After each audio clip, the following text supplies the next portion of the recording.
Hey, this is Bobby. I was thinking this week about some of my family members, and when I was growing up, I had this one family member that is like I think all of us have them in our family. That as they get older, they start losing their hearing, and I don't know what it is about our pride, but whenever it's just a natural thing that our bodies start to fail us, that things wear out, but we don't like to admit it. And so this family member of mine, awesome person, loved them to death.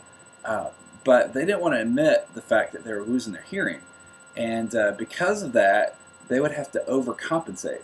And so we'd go over to their house to visit, and you'd walk in, and I'm telling you, the TV would be blasting. You could hear it out in your car. The neighbors probably could hear it because my family member would refuse to do anything about the hearing loss.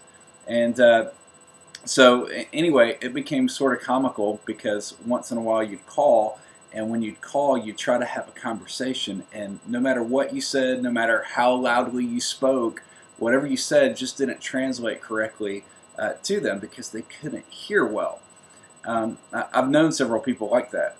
Growing up, I worked with somebody that was a little bit hard of hearing, and because of that, because they were physically hard of hearing, it affected the way that they spoke. And so because they couldn't hear well, they would talk louder.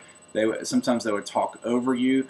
And sometimes I've met people that are really hard of hearing, and it's literally affected the way that they pronounce things. Since they're unable to hear the detail of what they're saying, it affects the way that they pronunciate it.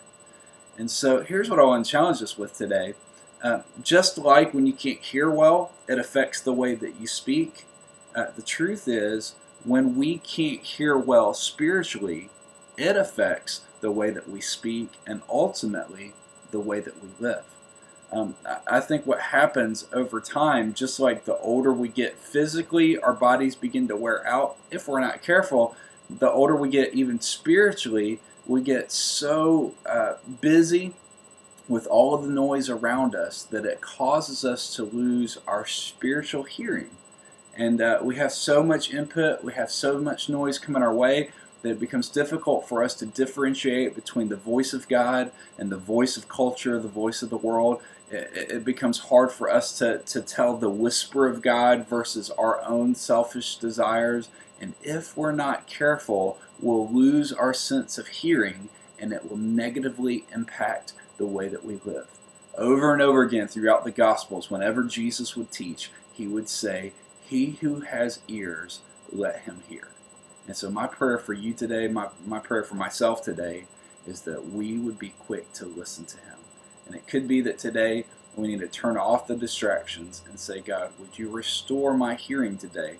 God, would you help me to hear your voice today?" Let's have ears to hear. God bless. Y'all have a great day.